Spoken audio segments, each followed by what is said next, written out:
नमस्कार, स्वागत है आपका। मैं हूं अलका जायसवाल। शुरुआत करते हैं स्टेट बुलेटिन की।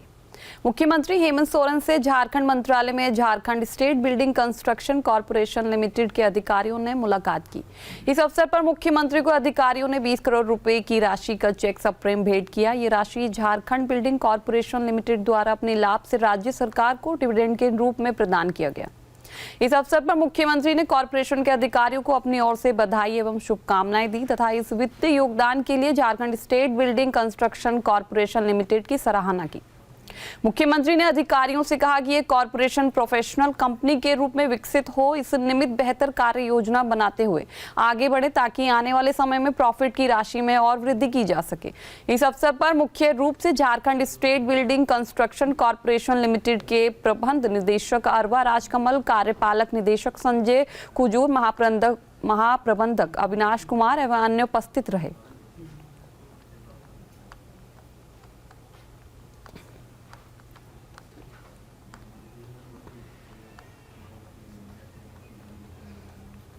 झारखंड राज्य आंदोलन में महत्वपूर्ण भूमिका निभाने वाले न्यायमूर्ति जस्टिस LPN शाहदेव की 14वीं पुण्यतिथि पर आज राज्य भर में उन्हें श्रद्धांजलि दी जा रही है। इस अवसर रांची स्थित उनकी प्रतिमा पर पुष्प अर्पित कर भाजपा प्रदेश प्रवक्ता प्रतुलनाथ शाहदेव ने उनके सामाजिक योगदान और जनजातीय हितों के लिए किए गए कार्यों को याद किया गया। मौके पर उनके परिजनों के अलावा रक्षा राज्य मंत्री संजय सेठ और राज्य के मंत्री सुदुव्य कुमार और पूर्व मुख्यमंत्री चंपाई सोरेन समेत कई अन्य नेताओं ने भी रांची के कांके रोड स्थित उनकी प्रतिमा पर माल्यार्पण किया। वहीं मुख्यमंत्री हेमंत सोरेन ने भी एक पत्र लिखकर स्वर्गीय न्यायमूर्ति के योगदान को याद करते हुए उनकी पुण्यतिथि पर उन्हें सम्मान दिया। बता दें कि झारखंड अलग राज्य की निर्णायक लड़ाई में सबसे महत्वपूर्ण नायक के तौर पर जस्टिस LPN शाहदेव ने बड़ी भूमिका निभाई थी, जिनके सालों का संघर्ष की बदौलत आज झारखंड विकास की दौड़ में एक अलग पहचान बना रहा है।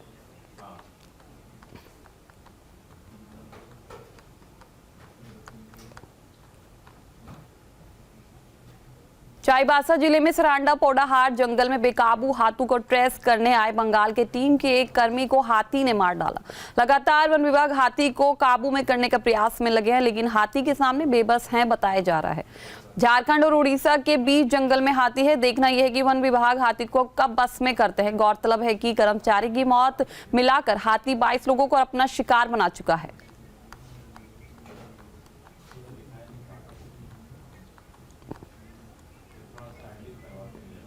झारखंड की राजधानी रांची के लालपुर चौक स्थित मून डिस्को बार के बाहर एक युवक को कार से कुचलकर हत्या करने के मामले में जिला पुलिस ने बड़ी कार्रवाई की है, जिसके तहत तीनों आरोपी की गिरफ्तारी हो चुकी है। इस सनसनीखेज मामले में रांची के SSP राकेश रंजन के निर्देश पर विशेष टीम ने मुख्य आरोपियों को गिरफ्तार कर लिया है। वहीं पुलिस अधिकारियों के अनुसार पूरे मामले का विस्तृत खुलासा एक प्रेस कॉन्फ्रेंस के माध्यम से सिटी SP पारस राणा ने किया है। मालूम हो कि यह घटना 4 जनवरी की रात की है, जिसने सत्यप्रकाश सिंह अपने भांजे अंकित कुमार सिंह और उसके कुछ दोस्तों के साथ मून डिस्को बार पहुंचे और देर रात लगभग 12 बजे जब वे बार से बाहर निकले तभी वहां पहले से मौजूद दूसरे गुट के कुछ युवकों ने आपत्तिजनक टिप्पणी करते हुए गाली गलौज शुरू कर दी। इसी दौरान सड़क किनारे खड़ी एक सफेद रंग की कार को आरोपियों ने तेज रफ्तार आगे बढ़ाया और अंकित कुमार सिंह और उसके दोस्तों को टक्कर मार दी, जिससे वो गंभीर रूप से घायल होकर सड़क पर गिर पड़ा, जबकि उसका दोस्त आकाश कुमार भी घायल हो गया। कुछ प्रत्यक्षदर्शियों के अनुसार आरोपी यहीं नहीं रुके, उन्होंने दोबारा कार पीछे की और अंकित पर चढ़ा दी, जिससे उसकी मौके पर ही हालत नाजुक हो गई। इस वारदात को अंजाम देने के बाद आरोपी मौके से फरार हो गए। उधर रिम्स पहुंचने पर चिकित्सकों ने अंकित को मृत घोषित कर दिया। पुलिस के अनुसार इस घटना से जुड़े सभी पहलुओं की गहन जांच की जा रही है।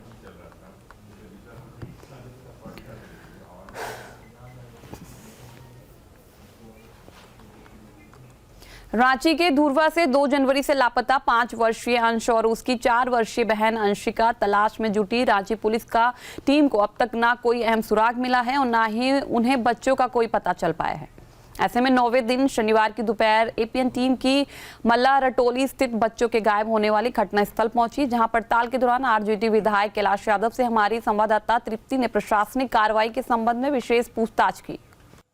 रांची के धुरवा स्थित जगन्नाथपुर मौसीबाड़ी के मल्लार टोली में बीते 2 जनवरी की तारीख को 2 मासूम बच्चों के लापता होने से पूरे शहर में हड़कंप मच गया है। 1 हफ्ता गुजर गया है और अभी तक बच्चे की छानबीन जारी है। बच्चे का अता पता नहीं है। इस खास घटना को लेकर अगर बात करें तो खुद रांची के वरीय पुलिस अधीक्षक राकेश रंजन के निर्देश पर 4 जनवरी को एक स्पेशल टीम गठित की गई, SIT की टीम गठित की गई, जिसका नेतृत्व रांची के सिटी एसपी पारस राणा और ग्रामीण एसपी प्रवीण पुष्कर जो है कर रहे हैं। इन्हीं के नेतृत्व पे कार्रवाई हो रही है और 1 हफ्ते होने के बाद भी इस कार्रवाई का नतीजा ये है कि अभी तक अंश और अंशिका नाम के 2 बच्चे जो 2 जनवरी को गायब हुए थे, उनका अब तक पता नहीं चल पाया है।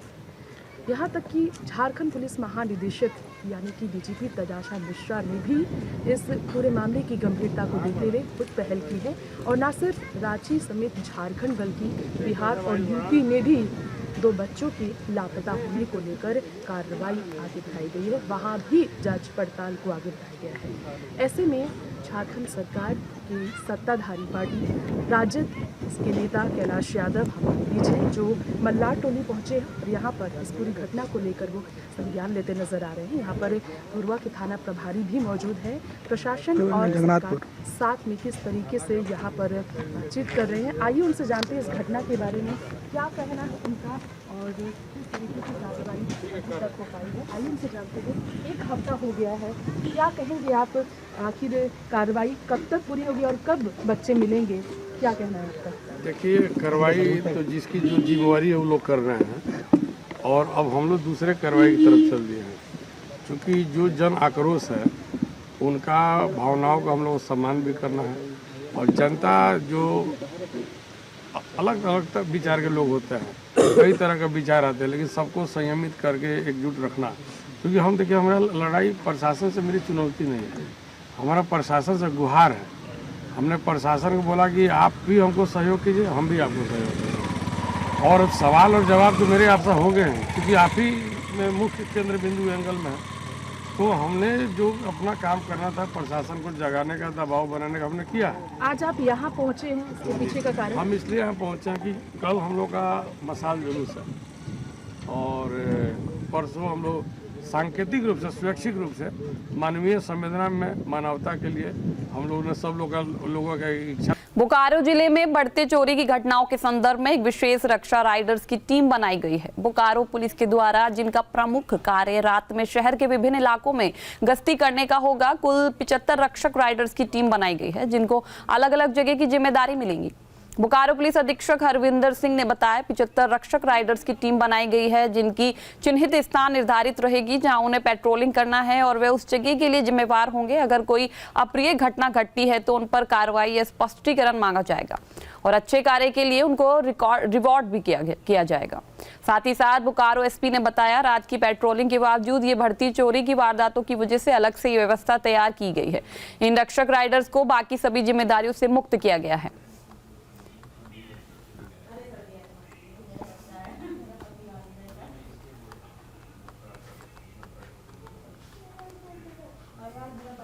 बिहार के मुख्यमंत्री नीतीश कुमार जदयू विधायक भगवान सिंह कुशवाहा की धर्मपत्नी उषा कुमारी की पुण्य स्मृति में आयोजित शोक सभा में शामिल हुए। भोजपुर जिला के जगदीशपुर प्रखंड के दुल्हनीगंज ग्राम में आयोजित शोक सभा में मुख्यमंत्री ने उषा कुमारी के चित्र पर पुष्प अर्पित कर अपनी श्रद्धांजलि दी और शोक संतप्त परिजनों से मिलकर उन्हें सांत्वना भी दी। इस अवसर पर उप मुख्यमंत्री सम्राट चौधरी, जल संसाधन सह संसदीय कार्य मंत्री विजय कुमार चौधरी, जदयू के कार्यकारी राष्ट्रीय अध्यक्ष संजय कुमार झा सहित अन्य जनप्रतिनिधिगण एवं बड़ी संख्या में गणमान्य व्यक्ति उपस्थित थे। सहरसा में भाजपा के वरिष्ठ नेता और बिहार सरकार के पूर्व मंत्री आलोक रंजन ने वीबीजी रामजी बिल को ग्रामीण भारत के सशक्तिकरण और विकसित भारत 2047 के संकल्प को साकार करने वाला ऐतिहासिक विधेयक बताया। उन्होंने कहा कि ये बिल महात्मा गांधी की राम राज्य की भावना के अनुरूप हर गरीब को रोजगार, सम्मान और आत्मनिर्भरता देने के उद्देश्य से लाया गया है। आलोक रंजन ने बताया कि इस योजना के तहत ग्रामीण क्षेत्रों के गरीब और श्रमिक परिवारों को प्रति वर्ष 125 दिन का वेतनयुक्त रोजगार दिया जाएगा, जबकि वन क्षेत्रों में कार्यरत अनुसूचित जनजाति के श्रमिकों को अतिरिक्त रोजगार का भी प्रावधान है। उन्होंने स्पष्ट किया कि ये योजना पूरी तरह वित्तीय रूप से समर्थित है और पारदर्शिता के लिए तकनीक का व्यापक उपयोग किया जाएगा।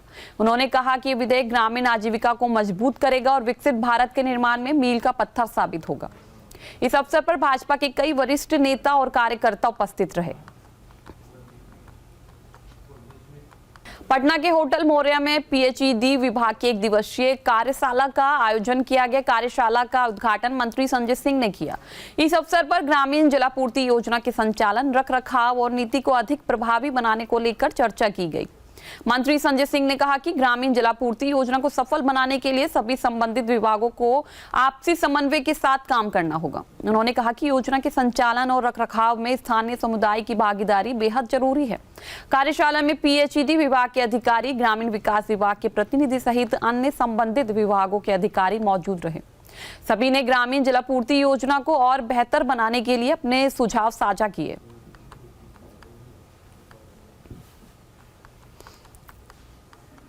पटना उच्च न्यायालय के कर्मचारियों और पदाधिकारियों द्वारा पटना के वीर कुंवर सिंह पार्क में क्रिकेट लीग मैच का आयोजन किया जा रहा है।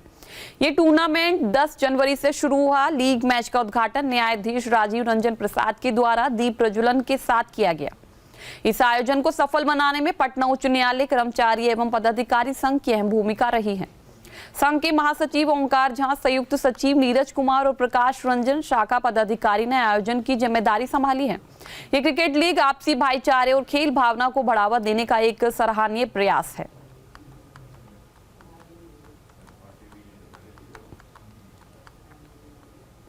पटना के मनेर थाना क्षेत्र में बेखौफ अपराधियों ने सोना चांदी के दुकानदार संजय सोनी को गोली मार दी। इस घटना में संजय सोनी गंभीर रूप से घायल हो गए हैं, जिनका इलाज अस्पताल में चल रहा है।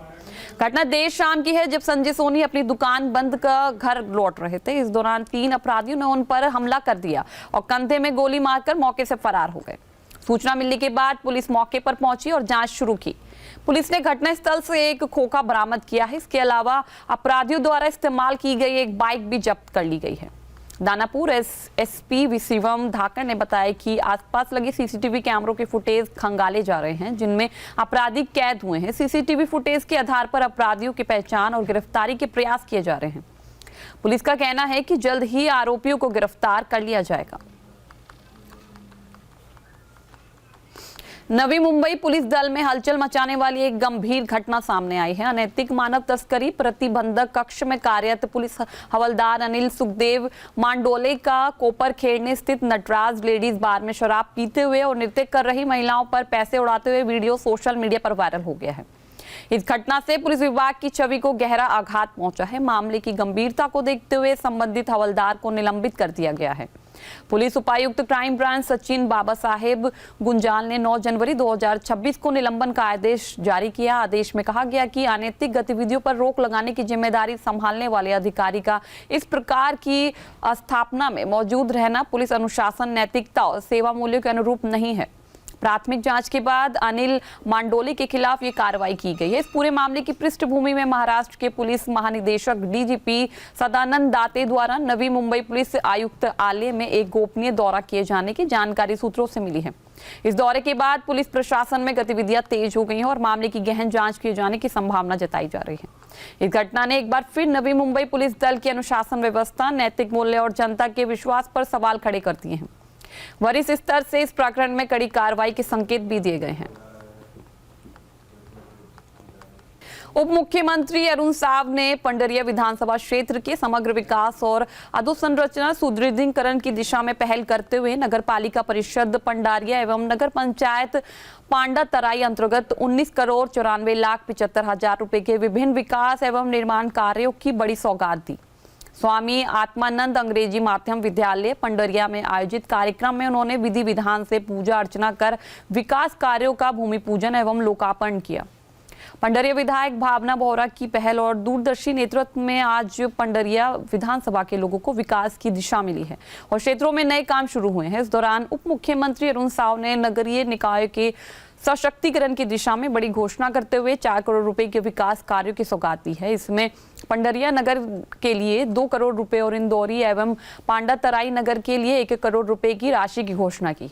इस दौरान लखपति दीदी को प्रमाण पत्र वितरण किया गया। इसके साथ आवास योजना के तहत हितग्राहियों को आवास की चाबी सौंपी और उप मुख्यमंत्री साहब ने कहा कि राज्य सरकार का लक्ष्य अंतिम छोर पर बसे व्यक्ति तक विकास पहुंचाना है। पंडरिया विधानसभा में स्वीकृत ये कार्य शिक्षा, खेल, सड़क, पेयजल एवं नागरिक सुविधाओं को नई मजबूती देंगे और क्षेत्र की तस्वीर बदलने में अहम भूमिका निभाएंगे। उन्होंने कहा कि मुख्यमंत्री विष्णुदेव साय के नेतृत्व में राज्य सरकार प्रधानमंत्री मोदी की गारंटियों को धरातल पर उतारने का कार्य कर रही है। 13 दिसंबर को सरकार बनने के बाद किसानों को 2 वर्ष का बकाया बोनस 25 दिसंबर अटल बिहारी वाजपेयी जयंती के अवसर पर दिया गया। केंद्र सरकार द्वारा निःशुल्क राशन वितरण किया जा रहा है तथा महतारी वंदन योजना के तहत महिलाओं को 1000 रुपए की सहायता दी जा रही है, जिसकी अब तक 23 किस्तें जारी की जा चुकी हैं। उन्होंने कहा कि महिलाओं, युवाओं, भूमिहीन मजदूरों और किसानों से किए गए वादों को भी पूरा किया जा रहा है। पीएससी घोटाले में शामिल दोषी आज जेल में हैं, जो सरकार की पारदर्शिता और शक्ति को दर्शाता है।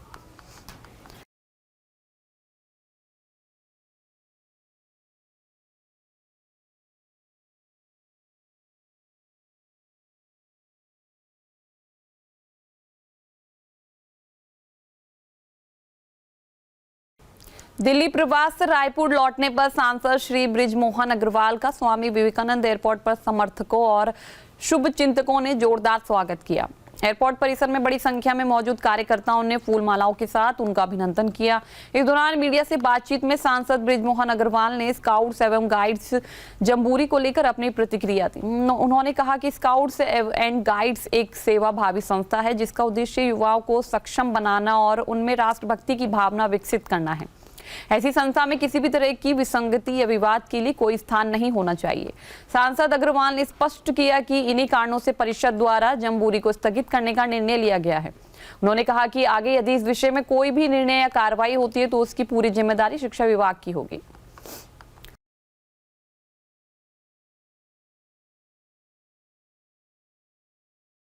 छत्तीसगढ़ के बहुचर्चित शराब घोटाला मामले में जांच का दायरा लगातार बढ़ता जा रहा है।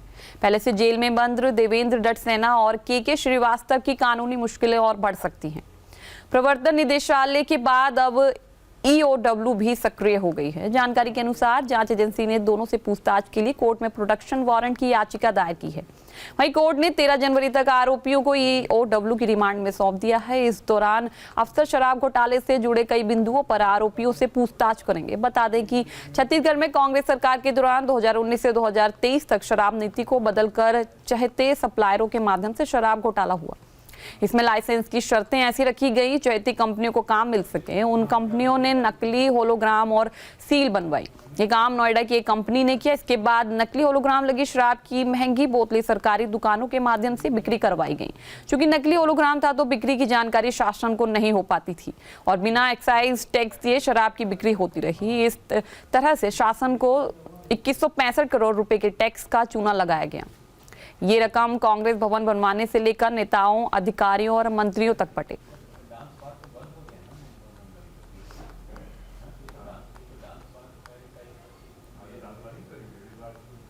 कोरबा में युवती को बंधक बनाकर गैंगरेप का मामला सामने आया है। डायल 112 के चालक सहित 5 युवकों पर वारदात को अंजाम देने का आरोप लगा है। मामले की एसपी से पीड़िता ने लिखित शिकायत की है, जिसके बाद सिविल लाइन रामपुर थाना में एक FIR दर्ज की गई।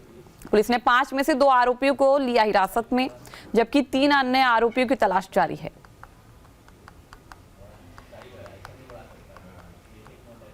आज से बस्तर की धरती पर जनजातीय संस्कृति, परंपरा और लोक जीवन के रंग बिखेरने वाला भव्य उत्सव बस्तर पंडुम शुरू हो गया है। यह आयोजन बस्तर संभाग की समृद्ध आदिवासी विरासत को मंच देने के साथ साथ लोक कला और परंपराओं के संरक्षण का सशक्त माध्यम बनेगा। बस्तर पंडुम का आयोजन राज्य भर में 3 चरणों में किया जाएगा। पहले चरण में ग्राम पंचायत स्तर पर कार्यक्रम होंगे। इसके बाद विकास खंड और जिला स्तर पर आयोजन किया जाएगा, जबकि संभाग एवं राज्य स्तर भव्य समापन समारोह के साथ इस उत्सव का समापन होगा। इस महोत्सव में बस्तर संभाग के सुदूर अंचलों से आए आदिवासी कलाकारों, शिल्पकारों, लोक गायकों और नृत्य दलों को अपनी प्रतिभा दिखाने का अवसर मिलेगा। मंच पर माड़िया, मुरिया, गोंड, हलबा, भतरा सहित विभिन्न जनजातियों के पारंपरिक लोक नृत्य और सांस्कृतिक प्रस्तुतियां देखने को मिलेंगी, जो बस्तर की जीवन सांस्कृतिक पहचान को दर्शाएगी। मध्य प्रदेश पर्यटन बोर्ड के प्रयास से पंचमढ़ी को अब साहसिक खेलों का हॉटस्पॉट बनाया जा रहा है। 9 जनवरी 2026 को आयोजित हुआ जटाशंकर रॉक क्लाइंबिंग चैलेंज 2.0 अपने दूसरे संस्करण में देश और दुनिया के प्रतिभागियों को आकर्षित कर रहा है। इस आयोजन में 45 से अधिक प्रतिभागी शामिल हैं, जिनमें पुणे, बेंगलुरु, हैदराबाद, मुंबई और मध्य प्रदेश के क्लाइंबर्स के साथ रूप से अंतर्राष्ट्रीय प्रतिभागी भी हैं। प्रतियोगिता में विजेताओं के लिए कुल 1 लाख रुपए नगद पुरस्कार के साथ साथ आकर्षक उपहार भी रखे गए हैं। अपर प्रमुख सचिव पर्यटन एवं संस्कृति विभाग शिव शेखर शुक्ला ने कहा, पंचमढ़ी क्लाइंबिंग चैलेंज 2.0 न केवल मध्य प्रदेश में साहसिक खेलों को बढ़ावा दे रहा है, बल्कि पंचमढ़ी और प्रदेश को राष्ट्रीय एवं अंतर्राष्ट्रीय साहसिक पर्यटन मानचित्र पर एक सशक्त पहचान भी दिला रहा है। ये आयोजन मध्य प्रदेश को साहसिक पर्यटन के मानचित्र पर एक नई पहचान दिलाने के साथ साथ स्थानीय पर्यटन और खेल प्रतिभाओं को भी प्रोत्साहित करेगा। पंचमढ़ी अब सिर्फ प्राकृतिक सौंदर्य के लिए ही नहीं, बल्कि साहसिक खेल और रोमांच का केंद्र भी बन गया है। जटाशंकर रॉक क्लाइंबिंग चैलेंज 2.0 निश्चित ही इस क्षेत्र को नया आयाम देगा। फिलहाल इस बुलेटिन में इतना ही। नमस्कार।